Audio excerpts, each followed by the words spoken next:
एक बुद्धिमान लवा पक्षी का परिवार किसान के खेतों में रहता था। उनका घोंसला बहुत आरामदेह था। परिवार में सभी सदस्यों में अथाह प्रेम था। एक सुबह अपने बच्चों के लिए भोजन की तलाश में जाने से पहले बच्चों की मां ने कहा, देखो बच्चों, किसान बहुत जल्दी अपनी फसल काट कर आएगा। ऐसी स्थिति में हमें अपना नया घर खोजना पड़ेगा। तो तुम सब अपने कान और आंखें खुली रखना और जब मैं शाम को लौटकर आऊं तो मुझे बताना कि तुमने क्या देखा और क्या सुना। शाम को जब लवा अपने घर लौटी तो उसने अपने परिवार को परेशान हाल में पाया। उसके बच्चे कहने लगे, हमें जल्दी ही यह स्थान छोड़ देना चाहिए। किसान अपने पुत्रों के साथ अपने खेत की जांच करने आया था। वह अपने पुत्रों से कह रहा था, फसल तैयार है, हमें कल अपने सभी पड़ोसियों को बुलाकर फसल काट लेनी चाहिए।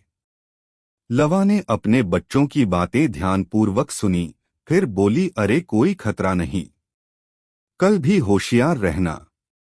किसान जो कुछ करे या कहे वह मुझे शाम को बताना। दूसरे दिन शाम को जब लवा वापस लौटी तो उसने अपने बच्चों को बहुत भयभीत पाया। मां को देखते ही वे चिल्लाए, किसान दोबारा यहाँ आया था। कह रहा था, यह फसल जल्दी ही काटी जानी चाहिए। अगर हमारे पड़ोसी हमारी सहायता नहीं करते तो हम अपने रिश्तेदारों को बुलाएंगे। जाओ अपने चाचा और चचेरे भाइयों आदि से कहो कि कल आकर फसल काटने में हमारी सहायता करें। लवा मुस्कराई बोली, प्यारे बच्चों, चिंता मत करो। किसान के रिश्तेदारों के पास तो उनकी अपनी ही फसल काटने के लिए पड़ी है। वे भला यहाँ फसल काटने क्यों आएंगे। अगले दिन लवा फिर बाहर चली गई। जब वह शाम को लौटी तो बच्चे उसे देखते ही चिल्लाए, ओह मां, यह किसान आज कह रहा था कि यदि उसके रिश्तेदार और पड़ोसी फसल काटने नहीं आते तो वह खुद अपनी फसल काटेगा। तो अब तो यहाँ रहने का कोई लाभ नहीं है।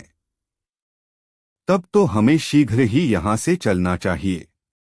लवा बोली, यह मैं इसलिए कह रही हूँ कि जब कोई किसी कार्य के लिए किसी अन्य पर निर्भर करता है तो वह कार्य कभी पूरा नहीं होता।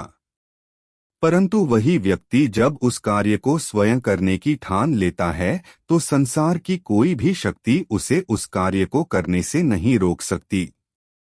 तो यही वह समय है जब हमें अपना घर बदल लेना चाहिए। शिक्षा आत्मनिर्भरता श्रेष्ठ गुण है। अपना काम स्वयं करो।